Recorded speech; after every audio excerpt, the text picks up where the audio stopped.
suis en compagnie de Jason des Marchands pour Nature. Salut Jason. Salut Pascal. Jason, quand on part à la chasse ou quand on est en embarcation, à pêche, pardon, c'est le fun d'avoir une bonne paire de jumelles pour pouvoir voir qu'est-ce qu'on a autour, puis voir notre gibier.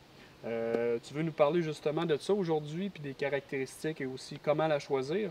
Je te laisse aller Oui. là-dessus. Bon, aujourd'hui, on va expliquer un peu comment une jumelle, qu'est-ce que veut dire un 8-25 ou un 10-40 ou un 10-50, parce qu'il y a beaucoup de gens qui ne savent pas ce que ça veut dire. Okay. Le 8, le premier chiffre qui soit le 8, le 7, le 10, le 12, c'est le nombre de fois que la jumelle va rapprocher ce que vous regardez. Okay. C'est le zoom, autrement dit. Le deuxième chiffre, c'est toujours en millimètres la grosseur de la lentille en avant. Comme dans les mains, ici, j'ai une 10-25. C'est une jumelle qui est plus un format de poche. Quelqu'un qui fait des voyages, qui est limité dans le transport, quelqu'un qui a beaucoup de marches à faire, un chasseur qui a, mettons, 10 km à marcher, c'est moins encombrant, moins pesant dans nos poches ou dans le cou. C'est un format qui est plus compact. Puis nous avons des formats un peu plus gros comme ça ici. Quelqu'un qui a ça dans son chalet pour regarder les canards, n'importe quel oiseau.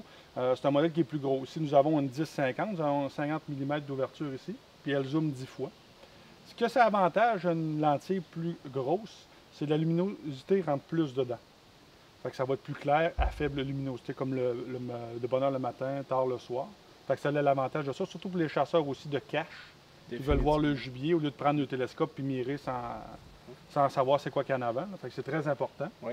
Et puis, la deuxième chose que je voulais expliquer, c'est comment ajuster une jumelle. Premièrement, nous avons l'oculaire arrière qui se tourne comme ça. Ça, c'est pour des personnes qui ont des lunettes ou pas de lunettes. Fermé, c'est pour une personne qui a des lunettes. Puis ouvert, c'est pour une personne qui n'a pas de lunettes. OK. OK? Et puis après, il faut faire l'ajustement parce qu'il n'y a pas une personne qui a la même vision que les yeux sont pareils. Fait qu'on a un ajustement pour l'œil de droite. On ferme notre œil de gauche, on l'ajuste pour qu'il soit clair. Puis on termine avec l'ajustement sur le dessus pour vraiment faire le focus total. Fait que comme ça, la jumelle est bien ajustée pour toi.